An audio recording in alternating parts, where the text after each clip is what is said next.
ಗೌರಿಶಕ್ಕಿ ಸ್ಟುಡಿಯೋದ ಹೊಸ ಪ್ರಸ್ತುತಿ ಕರೆಂಟ್ ಕನ್ನಡ ನೋಡ್ತಾ ಇರೋ ನಿಮಗೆ ಸ್ವಾಗತ. 2009ರಲ್ಲಿ ಬಿಡುಗಡೆಯಾದ ಆಮಿರ್ ಖಾನ್ ನಟನೆಯ 3 ಇಡಿಯಟ್ಸ್ ಸಿನಿಮಾ ನೀವೆಲ್ಲ ನೋಡಿರ್ತೀರ. ಅದರಲ್ಲಿ ರಾಂಚೋ ಅನ್ನೋ ಪಾತ್ರನ ನಟ ಆಮಿರ್ ಖಾನ್ ನಿರ್ವಹಣೆ ಮಾಡಿದ್ದಾರೆ. ಇಡೀ ಸಿನಿಮಾದಲ್ಲಿ ಪ್ರೇಕ್ಷಕರಿಗೆ ರಾಂಚೋ ಅಂತ ಪರಿಚಯ ಆಗೋ ವಿದ್ಯಾರ್ಥಿ ನಿಜವಾಗಿ ರಾಂಚೋನೇ ಅಲ್ಲ. ಅವನ ನಿಜವಾದ ಹೆಸರು ರಣಛೋಡ್ ದಾಸ್ ಶ್ಯಾಮಲ್ ದಾಸ್ ಚಾಂಚಡ್ ಕೂಡ ಅಲ್ಲ ಅನ್ನೋದು ಸಿನಿಮಾದ ಕೊನೆಯಲ್ಲಿ ಗೊತ್ತಾಗತ್ತೆ. ಯಾಕೆ ಹೀಗೆ? ಕತೆ ಏನಪ್ಪ ಅಂತಂದರೆ ನೋಡಿರೋ ನಿಮಗೂ ಗೊತ್ತಿರ್ಬೋದು. ಶ್ರೀಮಂತ ಕುಟುಂಬದ ಒಬ್ಬ ಮಗ ನಿಜವಾದ ರಣಛೋಡ್ ದಾಸ್ಗೆ ಓದೋದಕ್ಕೆ ಆಸಕ್ತಿನೇ ಇರಲ್ಲ. ಅದಕ್ಕೆ ಏನು ಮಾಡ್ತಾರೆ ಅವರು ಅಂದರೆ ರಾಂಚೋ ಹೆಸರಲ್ಲಿ ಮನೆಯ ಒಬ್ಬ ಬಡ ಹುಡುಗನಿಗೆ ಎಂಜಿನಿಯರಿಂಗ್ ಓದೋ ಅವಕಾಶ ಕೊಡಲಾಗತ್ತೆ. ಆ ಬಡ ಕುಟುಂಬದ ಪ್ರತಿಭಾವಂತ ಯುವಕ ಕಾಲೇಜಲ್ಲಿ ಎಲ್ಲರಿಗೂ ರಾಂಚೋ ಆಗ್ತಾನೆ. ಪದವಿ ಮುಗಿದ ನಂತರ ಅವನು ನಿಜವಾದ ಹೆಸರಿಗೆ ಅವನ ನಿಜವಾದ ಐಡೆಂಟಿಟಿಗೆ ಮರಳ್ತಾನೆ. ಅವನ ನಿಜವಾದ ಹೆಸರು ಪುನ್ಸುಕ್ ವಾಂಗ್ಡು ಅನ್ನೋದು ಸಿನಿಮಾದ ಕೊನೆಗೆ ಬಹಿರಂಗ ಆಗುತ್ತೆ. ಮಾತ್ರ ಅಲ್ಲ, ಸಿನಿಮಾದ ಕೊನೆಗೆ ಈ ರಾಂಚೋ ಏನಿರ್ತಾನೆ ಅವನು ಲದಾಖ್ನಂಥ ಸುಂದರ ಪರ್ವತ ಪ್ರದೇಶದಲ್ಲಿ ಮಕ್ಕಳಿಗಾಗಿ ಹೊಸ ರೀತಿಯ ಶಾಲೆ ನಡೆಸ್ತಾನೆ. ಸಂಶೋಧಕ ಮತ್ತು ವಿಜ್ಞಾನಿಯಾಗಿ ಕೆಲಸ ಮಾಡ್ತಾನೆ.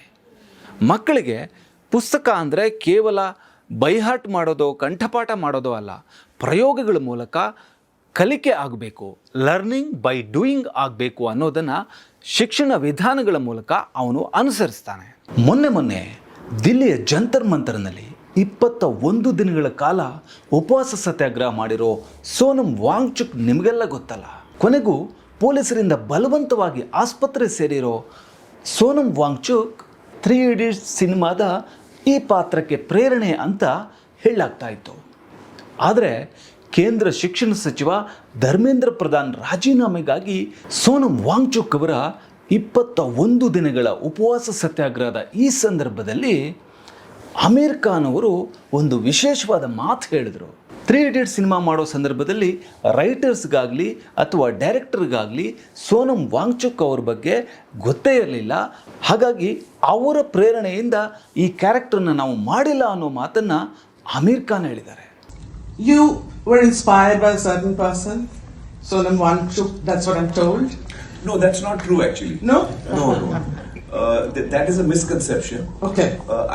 ಏನೇ ಇರಲಿ, 21 ದಿನಗಳ ಕಾಲ ಉಪವಾಸ ಸತ್ಯಾಗ್ರಹ ಮಾಡಿ ದೇಶದ ಕೋಟ್ಯಾಂತರ ಜನರ ಗಮನ ಸೆಳೆದು ಪೊಲೀಸರಿಂದ ಬಲವಂತವಾಗಿ ಆಸ್ಪತ್ರೆ ಸೇರಿರೋ ವಾಂಗ್ಚುಕ್ ಈಗ ಸಿನಿಮಾನ ಮೀರಿ ಕೋಟ್ಯಾಂತರ ಜನರಿಗೆ ಇನ್ಸ್ಪಿರೇಷನ್ ಆಗಿರೋದಂತೂ ಸುಳ್ಳಲ್ಲ.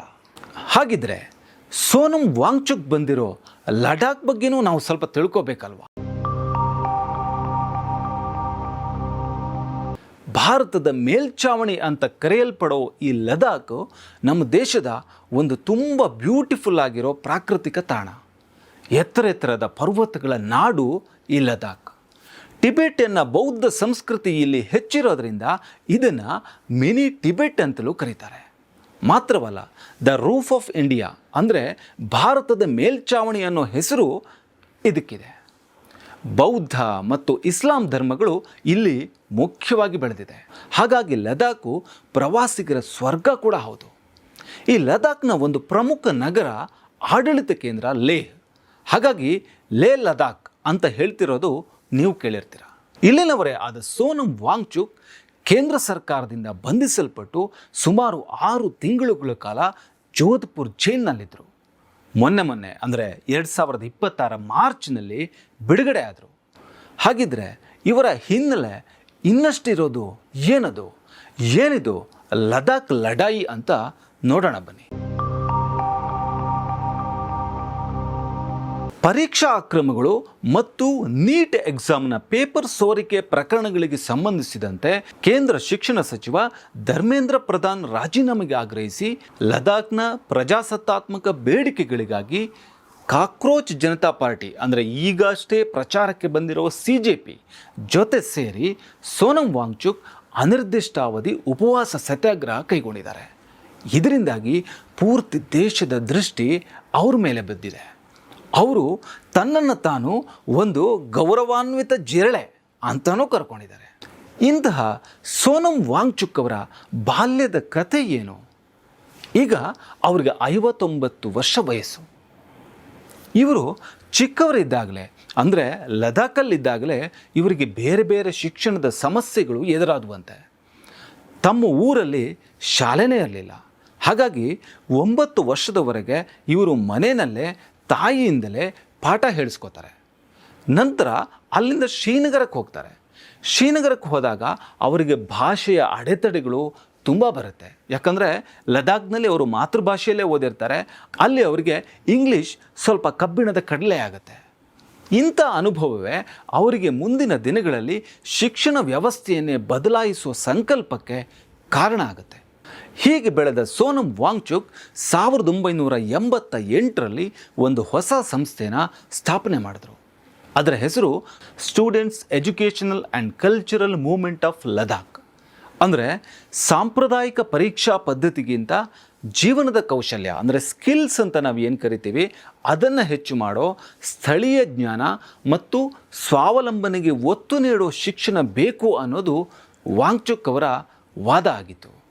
ಮಾತ್ರ ಅಲ್ಲ, ಇದರ ಕ್ಯಾಂಪಸ್ ಕೂಡ ಸಂಪೂರ್ಣವಾಗಿ ಸೋಲಾರ್ ಎನರ್ಜಿಯಿಂದ ಕಾರ್ಯನಿರ್ವಹಿಸುತ್ತೆ. ಇವರ ಪ್ರಮುಖ ಸಾಧನೆಗಳು ಯಾವುದಪ್ಪ ಅಂತ ನೋಡೋದಾದರೆ, ಒಂದು ಐಸ್ ಸ್ತೂಪ ತಂತ್ರಜ್ಞಾನ. ಅಂದರೆ ಲಡಾಖ್ನಂಥ ಮರುಭೂಮಿ ಪ್ರದೇಶದಲ್ಲಿ ನೀರಿನ ಸಮಸ್ಯೆಯನ್ನು ನೀಗಿಸೋದಕ್ಕೆ ಅಂತ ಇವರು ಕೃತಕ ನೀರ್ಗಲ್ಲುಗಳನ್ನು ಸೃಷ್ಟಿಸುವ ಅಂದರೆ ಆರ್ಟಿಫಿಷಿಯಲ್ ಗ್ಲೇಷಿಯರ್ಸ್ ಸೃಷ್ಟಿಸೋ ಐಸ್ ಸ್ತೂಪ ತಂತ್ರಜ್ಞಾನನ ಆವಿಷ್ಕಾರ ಮಾಡ್ತಾರೆ. ಇದು ಚಳಿಗಾಲದ ನೀರನ್ನು ಶೇಖರಿಸಿಟ್ಟು ಬೇಸಿಗೆಯಲ್ಲಿ ಕೃಷಿಗೆ ಬಳಸೋದಕ್ಕೆ ನೆರವಾಗುತ್ತೆ. ಆದರೆ ಇದರ ಬಗ್ಗೆ ಒಂದು ಸಣ್ಣ ವಿವಾದವೂ ಇದೆ. ಲದಾಖ್ನ ಇನ್ನೊಬ್ಬ ಸಂಶೋಧಕ ಚೇವಾಂಗ್ ನಾರ್ಫೆಲ್ ಅವರು 1987ರಲ್ಲೇ ಐಸ್ ಸ್ತೂಪನ ನಿರ್ಮಾಣ ಮಾಡಿದ್ರು ಅಂತಾರೆ. ಮಾತ್ರ ಅಲ್ಲ, ಅವರ ಸಾಧನೆಗಾಗಿ ಅವರಿಗೆ ಪದ್ಮಶ್ರೀ ಪ್ರಶಸ್ತಿನೂ ಸಿಕ್ಕಿದೆ. ಇವರು ಮಾಡಿರೋ ಇನ್ನೊಂದು ಕೆಲಸ ಏನಪ್ಪ ಅಂತಂದರೆ ಆಪರೇಷನ್ ನ್ಯೂ ಹೋಪ್. 1994ರಲ್ಲಿ ಇವರು ನಡೆಸಿರೋ ಒಂದು ಶೈಕ್ಷಣಿಕ ಚಳವಳಿ ಲಡಾಖ್ನ ಸರ್ಕಾರಿ ಶಾಲಾ ಶಿಕ್ಷಣದ ಪದ್ಧತಿನ ಸಂಪೂರ್ಣವಾಗಿ ಬದಲಾಯಿಸಿ ಅಲ್ಲಿನ ಮಕ್ಕಳಿಗೆ ಸ್ಥಳೀಯ ಸಂಸ್ಕೃತಿಗೆ ಹೊಂದೋ ಥರದ ಪ್ರಾಯೋಗಿಕವಾದ ಶಿಕ್ಷಣ ನೀಡೋದು ಇವರ ಮುಖ್ಯ ಉದ್ದೇಶ ಆಗಿತ್ತು. ಆಗ ಲಡಾಖ್ನ ಮಕ್ಕಳಿಗೆ ಅವರ ಮಾತೃಭಾಷೆ ಬದಲಾಗಿ ಉರ್ದು ಮತ್ತು ಇಂಗ್ಲೀಷ್ ಮಾಧ್ಯಮದಲ್ಲಿ ಕಲಿಸಲಾಗ್ತಾ ಇತ್ತು. ಆದರೆ ಮಕ್ಕಳಿಗೆ ಅದು ಅರ್ಥ ಆಗ್ತಾ ಇರಲಿಲ್ಲ. ಯಾಕಂದರೆ ಇಂಗ್ಲೀಷ್ ಅಥವಾ ಉರ್ದು ಅವರ ಮಾತೃಭಾಷೆ ಆಗಿರಲಿಲ್ಲ. ಈ ಕಠಿಣ ಮತ್ತು ಅಪ್ರಸ್ತುತ ಪಠ್ಯಕ್ರಮದಿಂದಾಗಿ 10ನೇ ತರಗತಿನಲ್ಲಿ ಅಂದರೆ SSLCನಲ್ಲಿ ಸುಮಾರು 90-95% ವಿದ್ಯಾರ್ಥಿಗಳು ಫೇಲ್ ಆಗ್ತಾಯಿದ್ರು. ಇದರಿಂದಾಗಿ ಏನಾಗ್ತಾ ಇತ್ತು ಅಂದರೆ ಲದಾಖ್ನ ಸ್ಟೂಡೆಂಟ್ಸಲ್ಲಿ ಅಥವಾ ಲದಾಖ್ನ ಯುವಕರಲ್ಲಿ ಒಂದು ಆತ್ಮವಿಶ್ವಾಸನೇ ಕಮ್ಮಿ ಆಗ್ತಾಯಿತ್ತು. ಇದನ್ನು ಸರಿಪಡಿಸೋದಕ್ಕೆ ಅಂತ ವಾಂಗ್ಚುಕ್ ಈ ಯೋಜನೆಯನ್ನು ರೂಪಿಸಿದ್ರು. ಇದಲ್ಲದೆ ಅವರು ಇನ್ನಷ್ಟು ಹಲವಾರು ಕೆಲಸಗಳಲ್ಲಿಯೂ ತೊಡಗಿಕೊಂಡರು.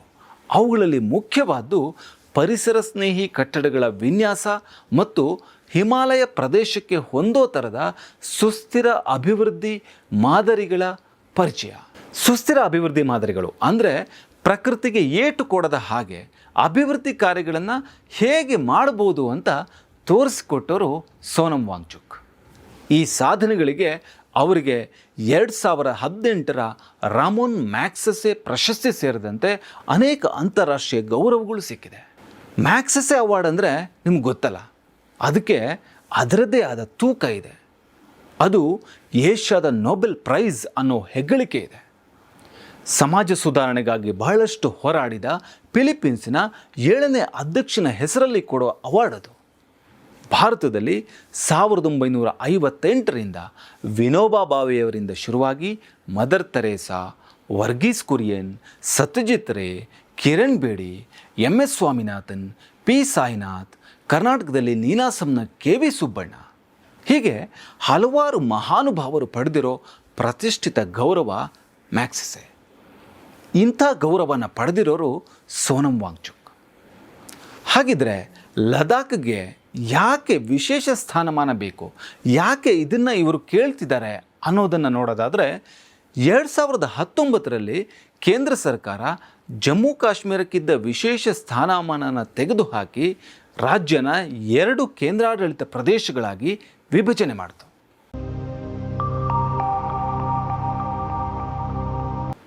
ಇದಾದ ಬಳಿಕ ಲದಾಖ್ ಕೂಡ ಕೇಂದ್ರಾಡಳಿತ ಪ್ರದೇಶ ಆಯಿತು.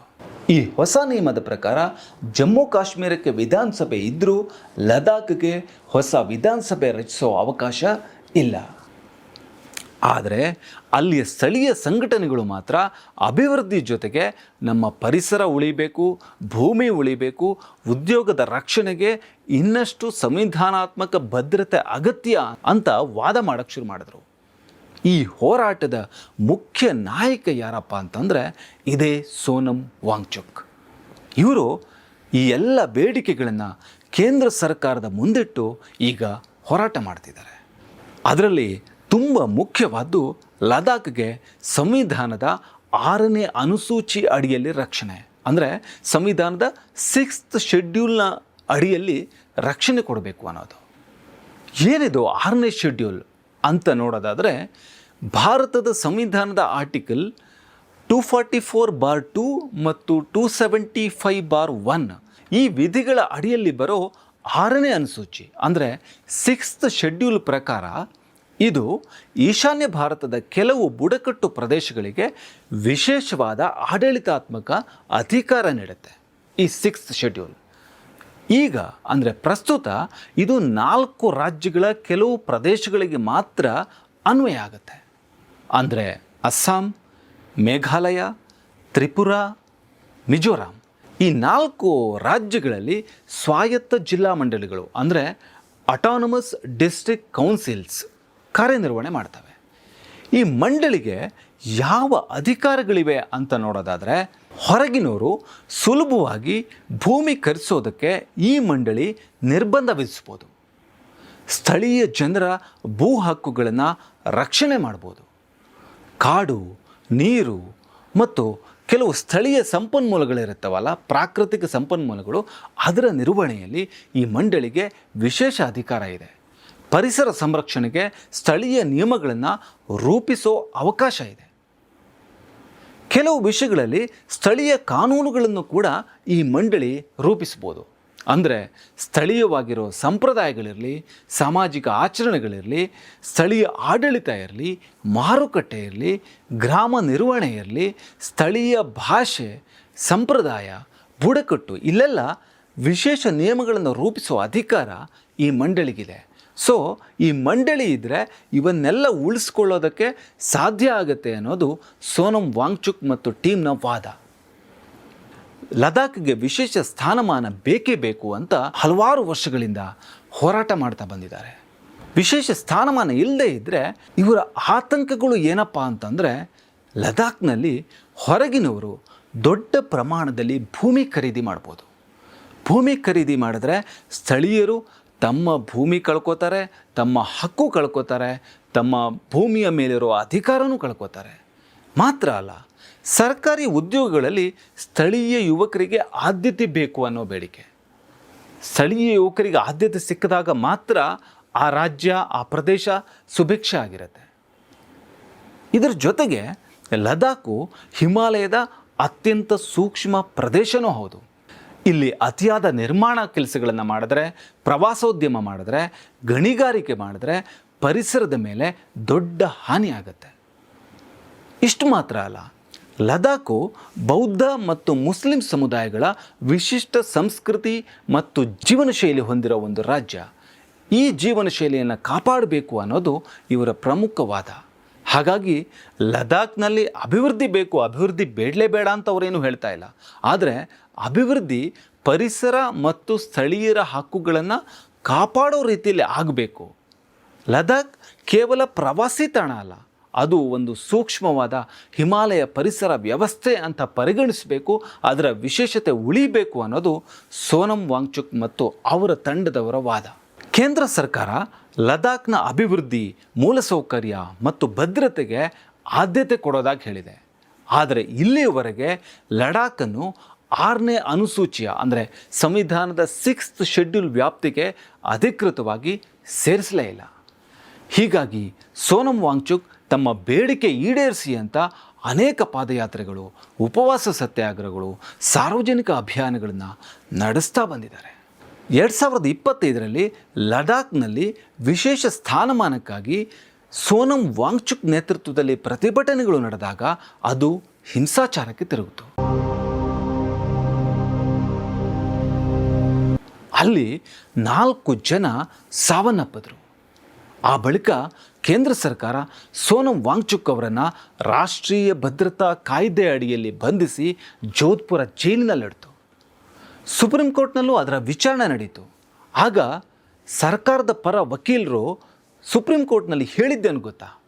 ಸೋನಂ ವಾಂಗ್ಚುಕ್ ಅವರು ಭಾರತದ ಯುವ ಪೀಳಿಗೆ, ಅಂದರೆ ಇವಾಗ ಜೆನ್ ಝಿ ಅಂತ ನಾವು ಏನು ಕರಿತೀವಿ, ಅವರನ್ನು ಪ್ರಚೋದಿಸಿ ಬಾಂಗ್ಲಾದೇಶ ಮತ್ತು ನೇಪಾಳದಲ್ಲಿ ನಡೆದ ಮಾದರಿಯಲ್ಲೇ ಸರ್ಕಾರವನ್ನು ಉರುಳಿಸೋದಕ್ಕೆ ವ್ಯವಸ್ಥಿತ ಪ್ರತಿಭಟನೆ, ಷಡ್ಯಂತ್ರ, ಸಂಚು ರೂಪಿಸ್ತಾ ಇದ್ದಾರೆ ಅಂತ ಸರ್ಕಾರದ ವಕೀಲರು ಆರೋಪಿಸಿದರು.